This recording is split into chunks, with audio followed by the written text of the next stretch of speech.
کو سنو، شاید یہ میری زندگی کی آخری تقریر ہو جائے، مگر میں تم کو بتا رہا ہوں، جب تک ہم زندہ رہیں گے ظالم سے مقابلہ کریں گے، جب تک ہم زندہ رہیں گے مظلوموں کا ساتھ دیں گے، جب تک اللہ ہم کو زندہ رکھے گا ہم کمزوروں کا ساتھ نہیں چھوڑیں گے، چاہے کمزور کسی مذہب کا ہو۔ ارے ہم قربانیاں دے کر آئے ہیں، ہم ان کانگریسیوں کی طرح ایئر کنڈیشن کمروں میں بیٹھ کر یا پلین سے اتر کر سیاست نہیں کرتے۔ میری گاڑی پر گولیاں چلائی گئی، اللہ نے مجھے بچا لیا۔ سب نے کہا کہ مت جاؤ اتر پردیش کو، میں نے کہا میں جاؤں گا۔ میں نے پولیس کی لاٹھیاں کھائیں، اپنے جسم سے خون کو بہایا۔ مجلس کے رفقا اگر آج تمہارے سامنے کھڑے ہیں تو محمد غوث کی شہادت ہمارے سامنے ہے۔ آج جو مجھ پر الزام لگانے والے سنو، میں جیل کو ایک مرتبہ نہیں گیا، کئی مرتبہ جیل کو گیا ہوں، اور یہ الزام لگانے والے کانگریس پارٹی کے لوگ یہ جوکر ہیں اور کانگریس کے نوکر ہیں یہ لوگ۔ اور جب سالار نے قسم کھائی تو جو الزام لگانے والے تھے اللہ نے ان کو گمنام کر دیا۔ میرے والد نے کہا کہ ہمت مت ہارو، جو ظالم حکمران تم سے یہ کام کیا ہے اللہ اس کا جواب دے گا۔ میرے حوصلے اس وقت پست نہیں ہوئے، آج کیسے پست ہو سکتے ہیں؟ الیکشن سے پہلے کانگریس کے یہ چمچے، یہ جو کانگریس کے غلام ہیں، جو اپنا ضمیر بیچ چکے ہیں، یہ کانگریس کے چمچے، یہ غلام بول رہے تھے، کود کود کر بول رہے تھے بجرنگ دل پہ بین ہو جائے گا۔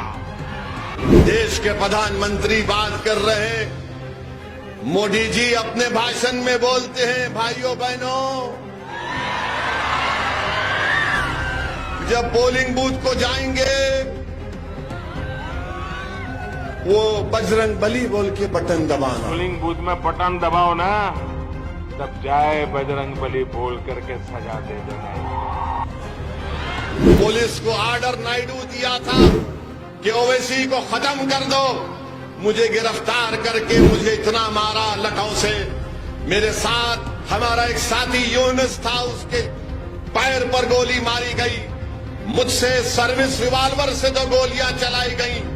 بزرگوں، یہ ہمارا سیاسی سفر رہا ہے، مگر آج ابلیس کو آپ کے درمیان میں آیا ہوں تو میں کوئی چمن میں چل کر نہیں آیا ہوں، میں کوئی پارک میں چل کر نہیں آیا ہوں، مجھے بھی تکالیف اور مصائب اور مشکلات کے راستوں سے گزرنا پڑا میرے مجلس کے رفقاؤں کے ساتھ۔ ہم نے بھی باطل طاقتوں کا مقابلہ کیا حیدرآباد کی سرزمین پر، ہم نے بھی ان طاقتوں سے مقابلہ کیا جو ہمارے اتحاد کو پارا پارا کرنا چاہتے تھے، ہم نے بھی الزامات کے طوفانوں کا مقابلہ کیا۔ سالار نے قسم کھائی تو جو الزام لگانے والے تھے اللہ نے ان کو گمنام کر دیا۔ آج جو مجھ پر الزام لگانے والے سنو، میں جیل کو ایک مرتبہ نہیں گیا، کئی مرتبہ جیل کو گیا ہوں۔ میں حکومتوں کا داماد بن کے رہا ہوں جیل میں، یاد رکھو۔ میں کوئی یہاں سے کوئی پلین سے یا چل کر نہیں آیا ہوں، میں 50 دن جیل میں رہا۔ 1998 کا پورا فٹ بال کا ورلڈ کپ جیل میں دیکھا میں، جلوس جا رہا تھا اور گھروں میں گھس کر دنگائی لوگ، ناتھو رام گوڈسے کی ناجائز اولاد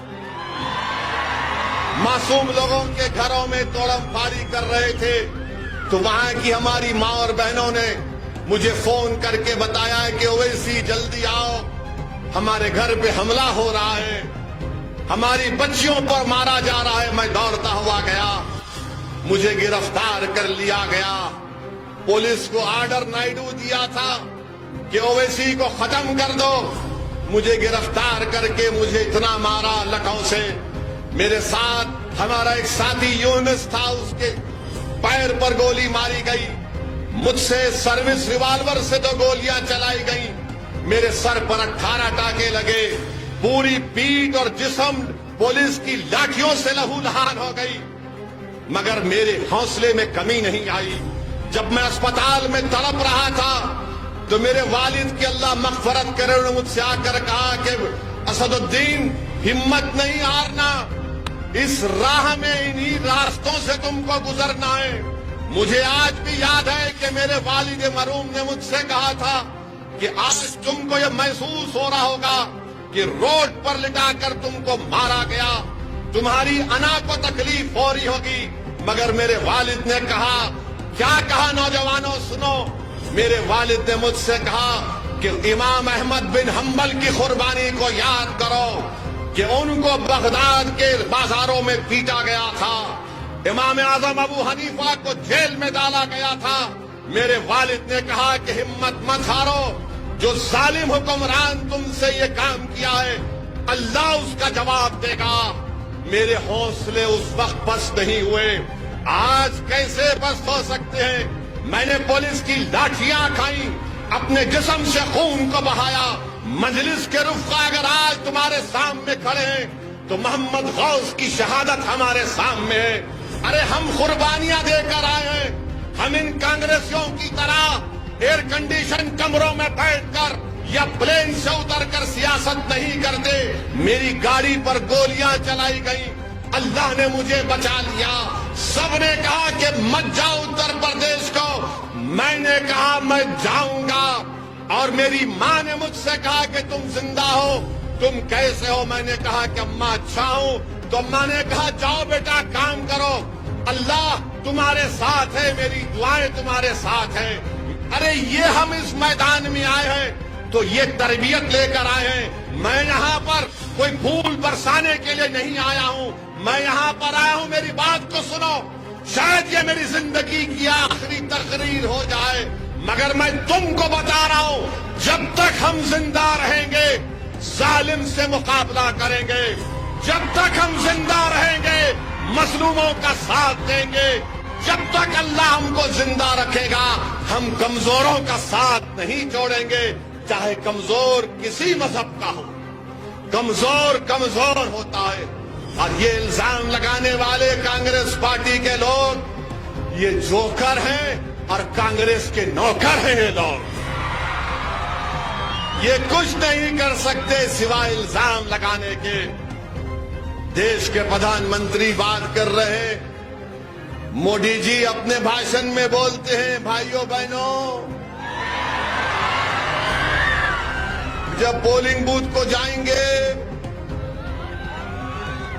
وہ بجرنگ بلی بول کے بٹن دبانا، تو کانگریس کے ڈی کے بولے ہم مندر بنائیں گے، اور کانگریس پارٹی بھول گئی الیکشن سے پہلے کانگریس کے یہ چمچے، یہ جو کانگریس کے غلام ہیں جو اپنا ضمیر بیچ چکے ہیں، یہ کانگریس کے چمچے یہ غلام بول رہے تھے، کود کود کر بول رہے تھے بجرنگ دل پہ بین ہو جائے گا۔ اب بتاؤ کون آپ کے جذبات سے کھیل رہا تھا؟ کیا اسد الدین اویسی نے سچ نہیں کہا تھا کہ کانگریس جھوٹی ہے، جھوٹ بولے گی ووٹ لینے کے لیے؟ آج شٹکر صاحب کہہ رہے ہیں بین نہیں کر سکتے۔ اچھا چلو تم بین نہیں کر سکتے نا، تم تو جھوٹے ثابت ہوئے ہو۔ ویرپا مولی بول دیے کہ ہمارے اختیار میں نہیں ہے۔ جب تم بین نہیں کر سکتے تو ایک بات بول دو کہ اگر تم پاور میں آؤ گے تو تم ہبلی میں جو مسجد کو شہید کیا گیا تھا اس کو دوبارہ بنائیں گے۔ بولو گے کانگریسیوں؟ کھل کے بولنا، کھل کے بولنا، کان میں کھس کھس نہیں کرنا بزدلوں کی جیسا۔ اب میں آج بول رہا ہوں، کل سے فون شروع ہو جائیں گا، ان کے چمچے آ کے کھس کھس کریں گے کان میں، اویسی بولتا ہم کرتے نا، چناؤ ہو جائے رہے، کھل کے بولو۔